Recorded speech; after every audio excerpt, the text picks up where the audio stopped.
Okay, and we're on to our newest episode of spectating and breaking down solos, where we look to see what we can learn from watching people play that aren't us. It's always easiest to see our mistakes whenever we are not the one actively playing. So I'm going to attempt to watch other players, kind of break down what they're doing, what they could do better, what they're doing well, and hopefully and help you all be able to find out what you can do better as well. It's going to be filled with tips, tricks, and different ways to improve your solo and, potentially your group play as well. Hope you can enjoy it, and let's get into it. Okay, so as with every spectating solos, we need to start off and, well, we got to get ourselves off the board. So that should be an easy, straightforward way of doing it. I believe our best friend Gravity will help us get that achieved. Then we go to the gulag. We will see what silliness we run into there, and then we will get on our way with some spectating.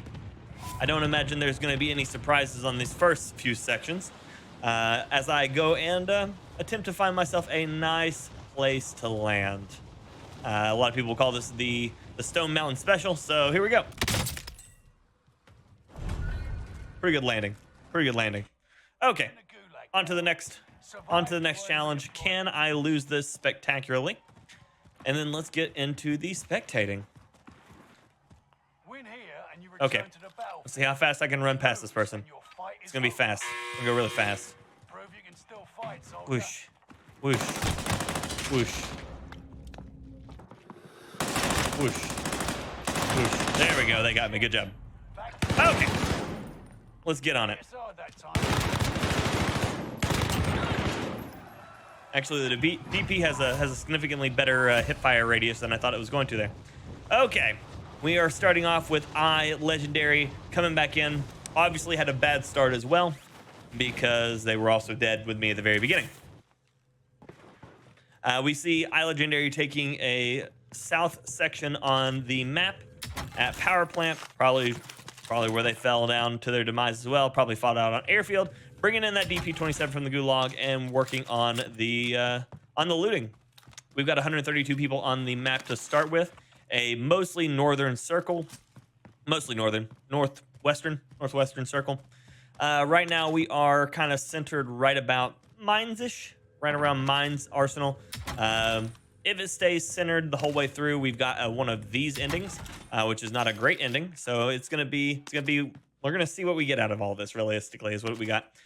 We've got a slow looting. A slow loot to start is not a good sign, as that means that this is kind of an odd way of going it.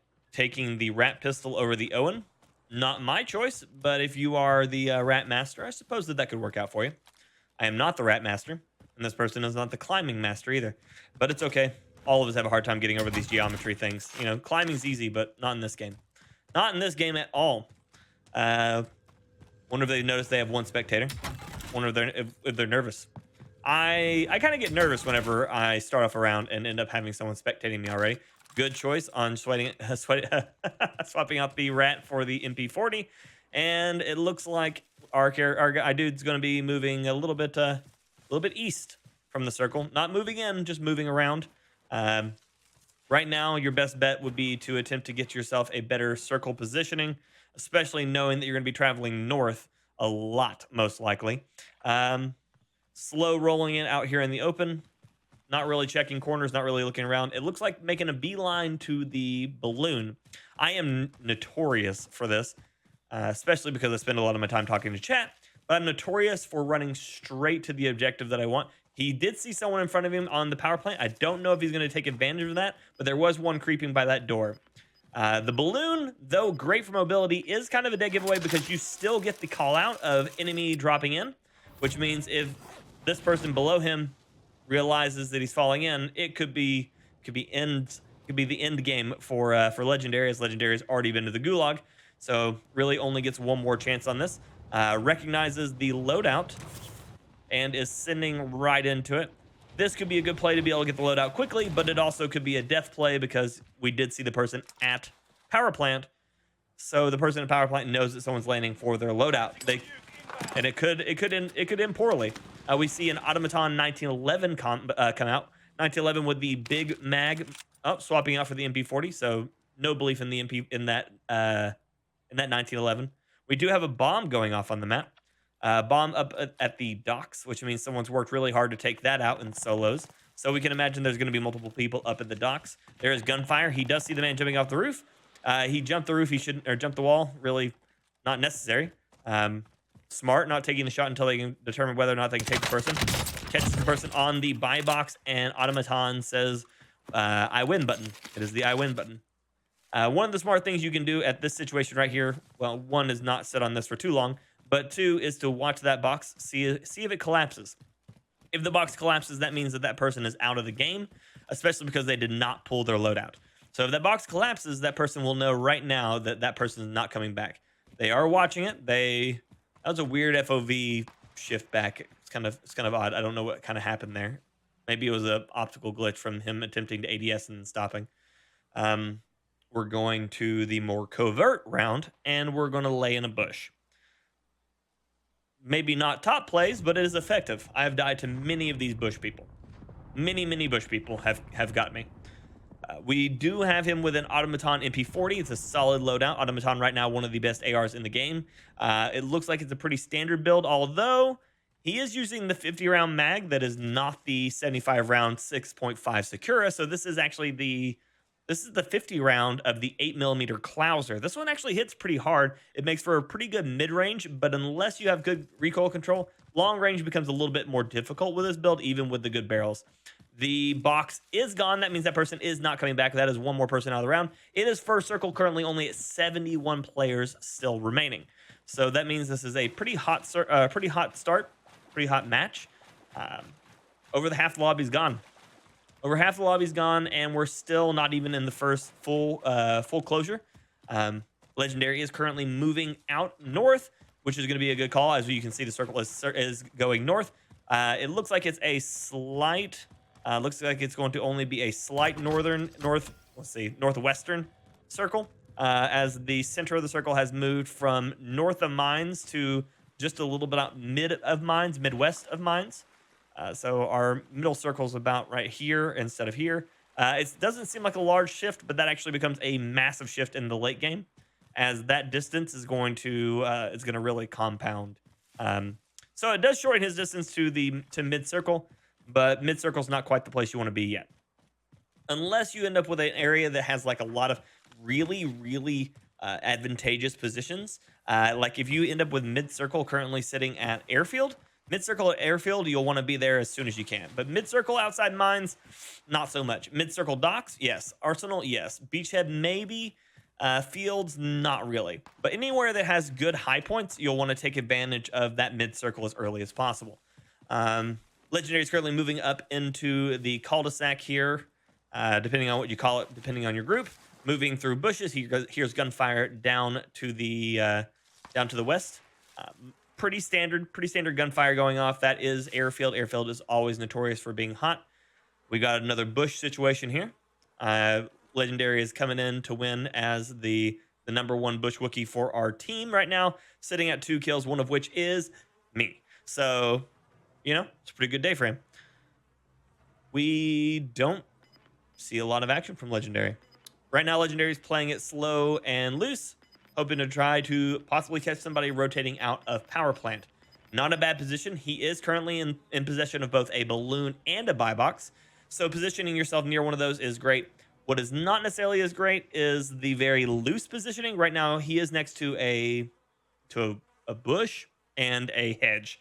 The hedge is impenetrable for some reason, just like the fences in this area. So you do have to be careful if you are attempting to chase somebody, as a lot of times bullets get lost in those solid hedges and in the fences, unless you have like FMJ or just a naturally high penetrating round. A lot of times those bushes will stop them. So do be careful about your engagements here. Make sure again that you know that what you're really getting into before you start to take a shot. Legendary has moved from bush to corner of building, as he admires a very nice set of sandwiches on the table. Those sandwiches, though not integral for his win, could assist. I don't know what the bullet stopping power of a sandwich and tea kettle is, but I imagine because this is Call of Duty, it's a lot higher than it should be. But we get ourselves a very, very nice corner. Very nice corner here. Let's take this as a moment to say hi to everybody out there who is checking out one of my spectating videos for the first time. This is only my second one, and I was suggested that maybe you all want to see my face. Most of you already know what I look like, but those of you who are new, welcome. I am FyrBorne, and we stream daily, 9 a.m. Eastern Standard Time, and then every Saturday at 7 p.m. Eastern Standard Time for our member games. If you decide you want to become a member at the Pyromaniac or higher level, and you want to play some games with me on Rebirth Island, which has the new version of Rebirth Island coming out. I think it's not tomorrow. Well, by the time you see this, it'll already be out. But if you want to join us for some Rebirth Island every Saturday, 7 p.m. Eastern Standard Time, become a member and come hang out with us. We have a good old time. Let's get back to our Subway friend here, the sandwich connoisseur he is, sitting with Automaton still in the Caldera cul-de-sac. No more gunfire has been heard from... Oh, there it is. I was going to say no more gunfire down at Airfield, but it sounds like we're still getting that. Riveting gunplay style. One thing you can take out of this is, one, he is not dying, so that's good. Slow is going to win him a little bit of fight here. We do see the circle shift going a little bit more south this time. He does hear footsteps. He has a person run right up to him. Never underestimate the power of a sandwich. That guy was super hungry. He had to get in there for that sandwich. And Legendary is like, no, bro, make your own sandwich. This is mine. He's claiming a new MP40 for himself. He has a Type 99 next to him. So this looks like that looks like a loadout MP40. Pretty standard suppressor, 45 Gorinko, or well, 7.62 Gorinko 45 round mag. That looks like it's the old long barrel build. So pretty standard, effective MP40. Still gets beat by the well gun now. So if that MP40 is currently in your set, consider swapping over to the short barrel MP40 with hollow points, or swapping over to the well gun if you're looking for the strongest possible SMG for your loadout. If you're not running Vanguard guns, obviously guns like the OTS still run really well. MP7, one of my favorites is the Finnick. We do have Legendary on the move. He has found some more boxes. He's probably on the look for another sandwich. He might be hungry. He left his old sandwich at the other house, so I don't think that he's going to really get away from there. He's going to really need to find a new sandwich. Right now, though, he's owling. He's currently trying to find the way to become one with the bed and the vase. Right now, he might be tired even. He might be looking for a lay down. He's reading about the history of the world in his new house. He did bust through some windows, I believe, so he's going to have to get that fixed. Yep, that window's gone. That is terrible. That's terrible. He thinks it's time for a bath. This guy is everywhere. He is not left a single part of this house unturned in the things that he's attempting to do in it. What he's not attempting to do is position himself better for the circle. So we are seeing the circle currently shift real heavy, coming from the northeast going to the southwest. That means that our current center circle is sitting in this really terrible zone. These ruins are one of my least favorite places to end up in a final circle, as there is a lot of hidey holes. Especially as a solo, this is going to be rough. We do see gunfire on the marker or on the map. He is actually being hunted. That might attribute to why he is currently trying to take a bath. I know that whenever I know that someone is coming to kill me, that I think, you know what would be a great time to do, a great thing to do? It'd be a great time to take a bath. The person he was hunting apparently has fallen to somebody else. Oh, we see one crouching, walking in. Oh, and unfortunately enough, that is not a bulletproof. It is not a bulletproof shower curtain. So end is the and he's down. He's down in there. He's gonna just finish his bath while D Block runs off with the game for him. Rest in peace, Legendary. That sandwich could not save you anymore. We've got D Block now sitting on 7 kills, significantly more aggressive. He's running around with an atomic well gun, so we know that he is already a lot more accustomed to violence. Also sitting with a 50-round automaton. It looks like he swapped out his primary for that automaton. He might be just running around with looks like to be mostly scavenged weapons, if that's the case, if he's grabbing a 50-round automaton.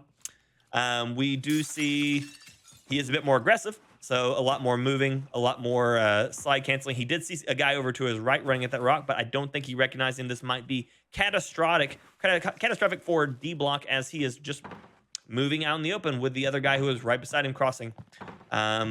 This is the fight that we heard earlier. D Block is a lot more aggressive and forward positioning, so that is going to make for a lot more entertaining stuff. He is slide canceling a lot, so we do see that he has at least decent movement. It almost seems excessive, I would think, but it's whatever works out for you, you know? Let's see a couple of YYs and see how he really feels. It looked like the player did move into that little house over there, but he was not looking in that direction. He is stimming, for some apparent reason. Gunfire out at D Block. Right now, he needs to consider, did he see where the shot came from on the map? If he didn't, he needs to reposition himself into which he can find it. It looks like he is also moving in towards the balloon. A lot more, you know, paying a lot more attention to what's going on around him before he jumps on it just blindly. So that does help out a lot. He did hear a sniper shot. He needs to be careful not to float here too much, because a sniper shot could be detrimental to his health, and gravity could end him from there too. He does not have a self-res, which means he's flying blindly into sniper fire, which could end up with a really big issue. He does have a big game bounty marked on the map and a buy station as well. Flying in on a fire cell is a dangerous play, as again mentioning before, every time you fall in from one of those balloons, it does make the call out like you are falling in from the gulag for the first time, letting you know an enemy player is falling in, which means he's right now falling into a buy station. He does buy a UAV first, which is smart. Second UAV going up, third UAV going up. See if he's going to take a chance to get a free self-res. He does, so he knows all about that. 3 UAVs up and moving to a truck. He knows that no one should be nearby because of the triple UAV, so he has that going for him. It looks like he's going for the aggressive positioning here, attempting to move it as many people from the map as he can before he loses that advanced UAV. He did take the shot, but he did jump straight back into a truck. It's a very dangerous play, as the trucks for the Vanguard are not very good. He should see the guy right in front of him, but he does not. D Block, playing the aggressor, was able to take on the slow walking player there. One of the things to note is, if you are being aggressively pushed, a lot of times you need to match speed with speed, as unless you are just a significant better player, movement tends to have a larger play in who wins some engagements. So taking your time against a fast-moving opponent is generally going to put you in a disadvantageous position. If for no other reason, when they find you, they can reposition quicker than if you are to be just sitting there. And if they know how to reposition quickly, they can re-peek you at a different angle that you may not expect, or just double peek you on the same angle that you weren't watching again. So movement does become king a lot of times in a lot of these really short, quick, aggressive engagements. And the person who can better control the movement can better control the flow of the game. And as a lot of you are familiar with, especially with my teachings from on the round, or from stream itself, taking advantage of momentum in the game is going to be a very, very large deciding factor on who ends up winning fights. It currently looks like he might be playing on controller, so this is going to actually help him a lot more by staying aggressive. As we all know that controller is a bit more effective in close quarter range than if you're playing keyboard and mouse, which is a bit more effective at long range. It's just part of the trade-off for choosing your input device. Again, he set passive outside, and he is going down for it. There's no way that this res is going to work, and so he's going to have to he's just going to have to give up that round to Feed Me, who's currently sitting on 4. Anytime that you get into a gunfight in solos, you need to make sure you're positioning yourself immediately after the gunfight to be able to retaliate on anybody who hears the fire. That was not the case. And again, you're going to see Feed Me take some severe shots here because of that same positioning error. When you win a gunfight in solos, people are going to assume that there was damage traded, which means that they're going to assume that you are also wounded, leaving you at a 1, 2, possibly even 3 plate deficit versus them who is fresh into the combat. Everybody's familiar with the term third party, I would believe, but if you're not, third partying is just the idea of entering into a fight at the end of another team's fight. This increases your chances of winning, as the health deficit is usually enough to make up for usually even a lack of skill on one player's side versus the already wounded player's side. It doesn't matter how good you are. If you both trade for one, if you have less health, obviously the person with more health wins.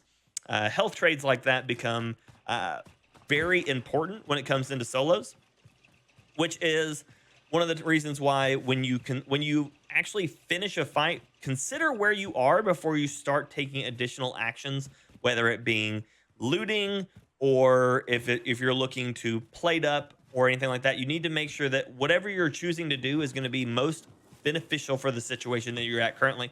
If you're in an open field, plating and moving is going to be your priority, because obviously you have no cover, and if you have less health than the other player, then you obviously can't react. At least if you start plating and you get shot at and you're moving, you can continue to find yourself a way out of the fight. Whereas if you start reloading first, then there's a good chance that you may never get a chance to actually plate or fight. So considering what's going on, where you complete your fight determines what you should choose to do next to prepare for the next fight. Again, out in the open, you're going to want to take advantage of movement and plating. If you are in an enclosed space, it may be worth more to reload if you anticipate someone's going to be coming in sooner, because you can actually utilize cover to help them miss shots. But one of the most important things is always movement. I think that should be one of the largest things to take away from this entire thing, is movement is going to make or break a lot of your gameplay. And if you are incapable of maintaining, he does see the guy over there. If he tries to take the shot, this is a big mistake. He is just tracking the player. Oh, he took the shot. So, one of the big things we shouldn't do, if you cannot complete a solo kill, it's more times worth waiting to see the actions of the players than it is to take a shot. It's part of the reason why I think that snipers become extremely relevant in solo gameplay, as it gives you basically the finishing shot at every range. Whereas AR SMG gameplay is really good for aggression, which means it can keep you alive, but it can also cause you to give away your position if you begin missing shots, don't finalize a fight, or draw too much attention to yourself. One shot is harder to track than 60, you know? So as I was saying before, movement is going to determine a lot of your fighting, because movement also determines what is available for you when you're attempting to take these circles and positioning.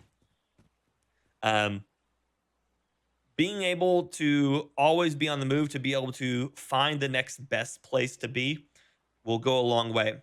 Now, when it comes to that, movement doesn't mean you always have to be moving. Movement means utilizing movement to keep yourself safe in the times when you need to be moving. Like right now, he's put himself in a good position. He is currently one of 8 players alive. He does have a circle side with a few openings areas. He gets to see where the circle's moving here. He does hear gunfire. He sees one good person goes down. He knows there's a player across the field, most likely, unless that was the one who just died to the other gunfire. But he knows that there's people in that direction. Bad placement there as he walked himself off into the water. He does need to go that direction, but it would have been really nice for him to not have to decide that immediately. Like, he is moving up. This is the person he was looking at earlier. He starts the gunfire. Can he finish the gunfire? He does. Okay, so he follows up and gets the kill on the guy that I believe was the one that he saw across the way. This is a moment right here. He has full plates. He has full health. He is going to grab money. Not really that necessary. Again, he didn't take any hits really, so running over there to grab plates, running over there to grab money, not very valid. He could have died in those situations. He didn't, but he could have. And those were sacrifices that he attempted to make based on just general greed, player greed. We get to the point in our head where we're thinking we need these items, but realistically, did he need any items right now? Did he need money right now? No, he had plenty. Did he need bullets right now? No, he still has plenty. Did he need that armor? No, he didn't take any hits. So right there, moving into the water right there, he could have just lost that fight instantly. He's not doing a very good job right now of paying attention to his surroundings. I think I just saw someone over to his left. But he's kind of standing in the open right now, and he's not keeping a lot of hard cover. He just needs to be careful. There might be someone in the river underneath him that might be cycling up behind him. He wouldn't know because he's not paying attention. There is the guy in the river. Yep. So I thought I saw somebody down there. This is him versus 2. He is moving in on this gunfight. Pretty easy one. But again, this is the third partying situation where we talk about the fact that he knows that there's a fight over there. He knows that there was health traded, and it's an easy cleanup. So good job on taking advantage of that. He did give away his position, though. He did. He did see the guy moving underneath under the tower, moving directly in front of him. He does have the height. He does have position. He is stimming for some reason. The person is moving. He swapped over to an SMG. Not really necessary. Catches the guy climbing. Is the guy behind him going to heal, stim, push? He's re-peeking, looking for the fight. He's still taking the shots. He's landing them. He's busting armors. He is losing the guy he's taking. So right now we've got plates on him, and this is a slightly dangerous trade. He did get a hit on the guy. He is not getting the final hit, and now he's being held out on his own circle, which is rough. He is going to get the plates in before the gas breaks. Can he get the repositioning for the fight? Whoo, that was a close one. That was a close one for both of them. Good job, Phoebe. Good job. You did it. You did it. You did it. You did it. Okay. So one of the things to take out of all of that is I think there was a lot of there's a lot of good trades. There's a lot of good trades there. One of the big things to take from all of that, movement is key. Third partying, learning to take advantage of curing gunfights and knowing when to move into them. And also watch your greed. Make sure you don't get yourself taken out too early by either taking fights that are unnecessary, as they may or may not pay off for you, or on the second half, make sure you try not to run after items that you no longer need. If you are fully kitted, if you are in a great position, don't drag yourself out of positioning specifically to try to go get items that you don't need. But thank you guys so much for checking it out. I really appreciate you. If you have more things you want to see, leave me a comment down below. If you enjoyed the video, give me a like. And if you enjoy what we do here, drop a sub. It'd be an honor to have y'all. Again, we stream every day, 9 a.m. Eastern Standard Time. We play the games, we do things, we live the life. And I look forward to seeing you all in the next one. Until next time, ladies and gentlemen, everyone else, peace.